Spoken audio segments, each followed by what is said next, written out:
నమస్తే welcome to good morning Bharat తిరుగుతున్నటువంటి వార్తలు అనుకున్నటువంటి వాస్తవాలు చూద్దాం. దయచేసి పొలిటికల్ వాయిస్ ఛానల్ని సబ్స్క్రైబ్ చేయండి, లైక్ చేయండి, షేర్ చేయండి, కామెంట్ చేయండి. రోజున్నటువంటి ముఖ్యమైనటువంటి వార్తలు తెలుసుకుందాం. ముఖ్యమైనటువంటి వార్తలు. 2 కమిటీలు విభజన సమస్యల పరిష్కారానికి తెలంగాణ ఆంధ్రప్రదేశ్ సీఎంల సమావేశంలో నిర్ణయం.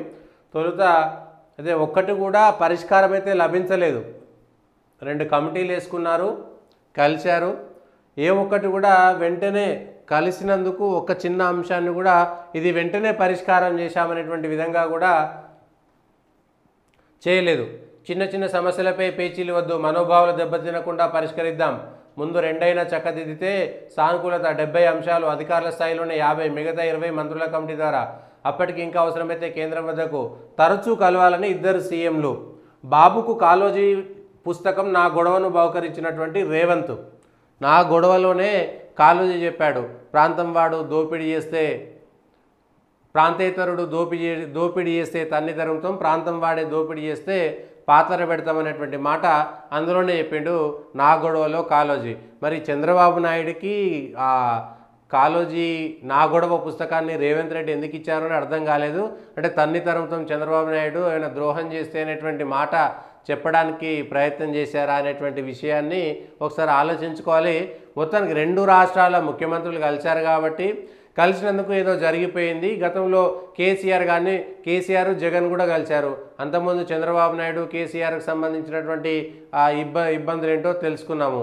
అయితే ప్రజల్లో ఏం చర్చ ఉందంటే ఈయన ఇద్దరు ఒకటే పార్టీ వాళ్ళు, ఇద్దరు ఒకటే మనుషులు అనేటువంటిది ఉంది తప్పితే 2 రాష్ట్రాల ముఖ్యమంత్రులు కలిశారనేటువంటిది కాకుండా చంద్రబాబు నాయుడు దగ్గర పనిచేసిన రేవంత్ రెడ్డి కలిశారనేటువంటిదే జనంలోకి వెళ్ళిపోయింది అట ఆంధ్రలో కానీ ఇటు తెలంగాణలో కానీ ప్రజలకు సంబంధించి. అయితే గతంలో చంద్రబాబు నాయుడును పిలిచినప్పుడు చంద్రబాబు నాయుడు తెలంగాణ ద్రోహి, నిజంగా చంద్రబాబు నాయుడు తెలంగాణ ద్రోహి. అందులో తెలంగాణ ప్రత్యేక రాష్ట్రం విషయంలో చంద్రబాబు నాయుడు మొదటి నుంచి కూడా వ్యతిరేకతను ప్రదర్శించి తెలంగాణలో అల్లర్లకు తెలంగాణలో ఉద్యమానికి 2000 సంవత్సరంలో మిగిలింది పక్కన పెడదాం. టీఆర్ఎస్ పుట్టిన తర్వాత కాదు, టీఆర్ఎస్ పుట్టక ముందే 2 సంవత్సరాలకు ముందు తెలంగాణ రాష్ట్రం ఇస్తామనేటువంటి ప్రయత్నం చేస్తే దాన్ని అడ్డుకొని తెలంగాణకు మొట్టమొదటి ద్రోహం చేసింది చంద్రబాబు నాయుడు. ఆ తర్వాత అనేకమైనటువంటి ద్రోహాలు చేశారు. అదంతా ఒక అంశము. ఆ 2000 సంవత్సరం తర్వాత 2004లో చంద్రబాబు నాయుడు ఓడిపోయిన తర్వాత మళ్ళీ తెలంగాణలో ఎప్పుడు గెలవలేదు, అది గుర్తుపెట్టుకోవాలి. తెలుగుదేశం పార్టీ 99లో అధికారంలోకి వచ్చింది బీజేపీతో పొత్తుతో. 99లో అప్పటికే 96, 97లో కాకినాడ తీర్మానంతో భారతీయ జనతా పార్టీ 2 రాష్ట్రాల సిద్ధాంతానికి కట్టుబడి ఉండి 3 రాష్ట్రాలు ఇచ్చిన తర్వాత చంద్రబాబు నాయుడు 2000 సంవత్సరంలో తెలంగాణ రాష్ట్రం ఇస్తామని అప్పటి వాజ్పేయి చెబితే దాన్ని అడ్డుకున్నది చంద్రబాబు నాయుడు. ఆ అడ్డుకున్న తర్వాత 2004 తర్వాత ఈడ ఎమ్మెల్యేలు గెలిచి ఉండొచ్చు, అది వేరు విషయం. 2004లో ఓడిపోయిన తర్వాత 2014లో రాష్ట్రం విడిపోయిన తర్వాత ఆంధ్రాలోనే గెలిచాడు కానీ తెలంగాణలో తెలుగుదేశం పార్టీ నామరూపాలు లేకుండా పోయింది అనేటువంటిది ఖచ్చితంగా మనం చెప్పవచ్చు. 2004లో కానీ 2009లో కానీ అదే టీఆర్ఎస్తో పొత్తు పెట్టుకున్నా కూడా చంద్రబాబు నాయుడు అధికారంలోకి రాలేనటువంటి పరిస్థితి వచ్చింది. 2014లో కానీ 2024లో కానీ కేవలం బీజేపీ జనసేన కలిసి ఉంది కాబట్టి వాళ్ళ దయతో చంద్రబాబు నాయుడు గెలిచాడు. వాళ్ళ దయతో బీజేపీ జనసేన దయతో చంద్రబాబు నాయుడు గెలిచాడు. అది వేరే అంశము.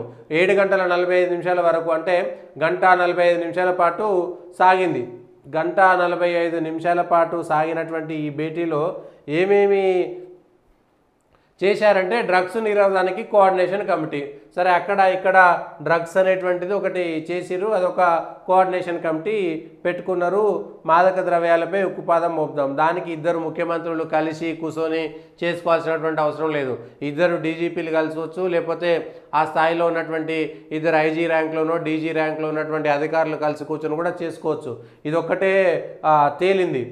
ఎవరు మనోభావాలు దెబ్బకుండా పరిష్కరిస్తాం, మీ స్ఫూర్తితో మళ్ళీ జల సంరక్షణ. సమావేశానంతరం చంద్రబాబు ఏపీ మంత్రులకు రేవంత్ రెడ్డి ప్రజాభవన్లో భోజనం ఏర్పాటు చేయించారు.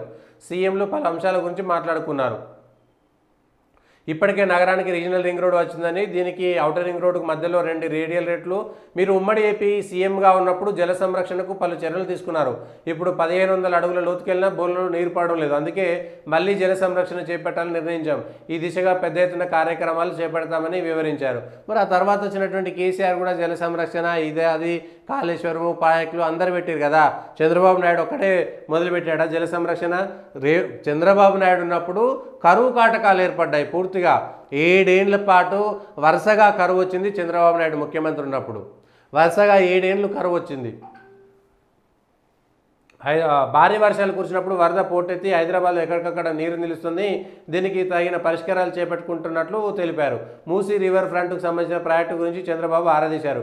ఇప్పటికే పనులు చేపట్టామని, మూసీ పరివాహక ప్రాంతం సుందరీకరిస్తామని, ఆర్టీసీ బస్సులో మహిళలకు ఉచిత ప్రయాణం గురించి బాగుపడగా ఈ పథకం బాగా కొనసాగుతుందని, మహిళల నుంచి అభినందనలు వస్తున్నాయని తెలిపారు. ఎందుకంటే వీళ్ళకు మాత్రమే లీక్లు వస్తాయి, వీళ్ళకి మాత్రమే తెలుస్తుంది కాబట్టి ఈ విషయాలు చెప్పాల్సి వస్తుంది లోపల జరిగేటువంటి. కాగా కార్మిక సంక్షేమ నిధి సమస్యను అధికారుల కమిటీ పరిష్కరిస్తుందని సీఎంలు స్పష్టం చేశారు. ఉమ్మడి ఖమ్మం జిల్లాలో ఏపీలో కలిపిన 5 గ్రామాల్లో విద్యుత్ బకాయిలు, ఇతర సంస్థలకు సంబంధించిన పంపకాల వివరాలను అధికారుల కమిటీ పరిశీలించి ఆమోదయోగ్యకు సంబంధించి ప్రతిపాదనలు చేసే అవకాశం ఉంది. పోనీ 5 గ్రామాలకు సంబంధించినటువంటి అంశంలో కూడా 2 వారాల్లోగా కమిటీలు వేస్తారు. మళ్ళీ ఏం చేశారు? ఆ కమిటీలు డిస్కషన్ చేసి ఏం చేస్తారు? ఖమ్మం జిల్లాకు సంబంధించినటువంటి 5 గ్రామాలైనా ముందు విలీనం చేసుకునేది. 7 మండలాలు వచ్చేటువంటి అవకాశం లేదు. 7 మండలాలపైన టీఆర్ఎస్కు విమర్శించేటువంటి అర్హత లేదు, కాంగ్రెస్కు లేదు, బీజేపీకి లేదు. అప్పుడున్నటువంటి పరిస్థితుల్లో 7 మండలాలు పోయినా పర్వాలేదంటే కేసీఆర్ చెప్పిండు.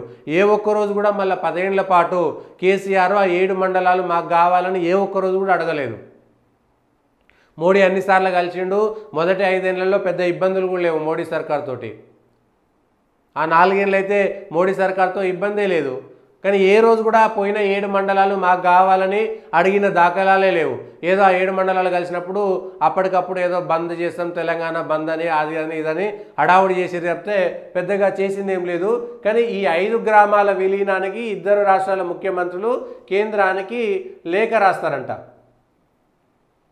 కేంద్రానికి లేఖ రాస్తారు. మరి 2 ముఖ్యమంత్రులకు సంబంధించినటువంటి విషయంలో కలిసినాక వెంటనే కలిసి అక్కడే దానికి సంబంధించినటువంటి లేఖలు ఆ నుంచే పంపించేస్తే బాగుండేది. 2 ముఖ్యమంత్రులు కలిసిన తర్వాత ఇన్ని సమస్యల విషయంలో పరిష్కారానికి కొన్ని కూడా ఎందుకు దొరకలేదు? రాజకీయాలకు సంబంధించినటువంటి ఎజెండా మాత్రమే ముందుకొచ్చింది, సమస్యల పరిష్కార ఎజెండా ముందుకు రాలేదనేటువంటిది ప్రజల్లో ఉన్నటువంటి భావన. ఏ ఒక్క సమస్య అయినా సరే వెంటనే త్వరితగతిన పరిష్కారం అయింది. ఇన్ని సమస్యలు 70 సమస్యల్లో 50 సమస్యలు అధికారుల స్థాయిలో చేస్తారు, 20 సమస్యలకు మంత్రుల కమిటీలో తేల్చేయచ్చు. దీనికి సంబంధించి 2 ముఖ్యమంత్రులు కలిసి ఏం చేశారు? మరి ఫైనల్గా ఏమున్నది? 2 కలిసి చర్చించిన తర్వాత వచ్చినటువంటి సమస్యల మళ్ళీ అప్పుడప్పుడు 6 నెలలకోసారి 2 ముఖ్యమంత్రులు కలవాలి.